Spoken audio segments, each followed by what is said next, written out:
Want time to go fast or slow? Time flies when you're having fun.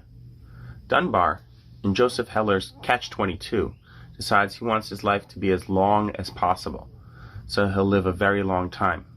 He engages in activities he dislikes in order to lengthen his life and make time go slower.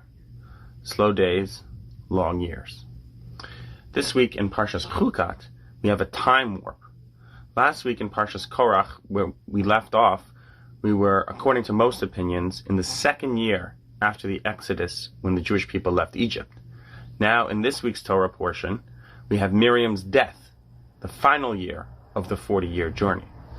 The Torah skips 37 years and makes no mention of it at all, or talk about any of the stories that occurred over these 37 years. So one idea that we learn from this is that the Torah is not just a history book. It doesn't just record events as they happen. Nothing is recorded from this time period because nothing noteworthy happens. So is time going fast or slow at this point? When we say we want a long life, we're referring to time in the objective manner. We want a large amount of years, but time is both objective and subjective. And a great explanation of the relative nature of time comes from Einstein. He says when you're courting a girl, 1 hour seems like a minute, and when you're sitting on a hot coal, a minute seems like an hour. It kind of reminds me of the refrain from Sefer Bereshis of Yaakov. I worked for 7 years, and they were like 7 days. And this is one of the lessons of the Chukat's time warp.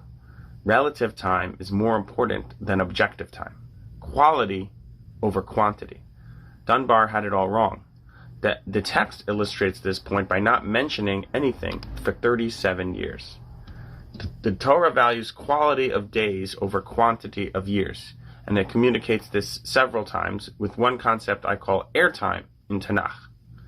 The stories and ideas that are given more space seem to be more important and prominent in terms of their lessons.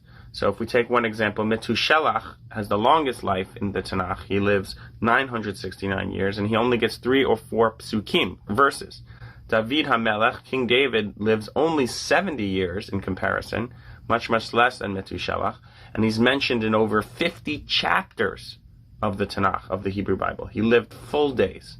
And this is the final idea I wanted to tie it all together with. The Torah offers a reward for certain mitzvot, but very few. It talks about arichat yamim, length of days. It doesn't say arichat shanim, length of years, because more important than objectively long life, length of years, we want relatively long days, full days. So don't worry about time passing. Fill your days with wonder, with joy, with excitement, with laughter, with friends, with family, and you'll live a long life. More important than the years in your life is the life in your years. Shabbat Shalom.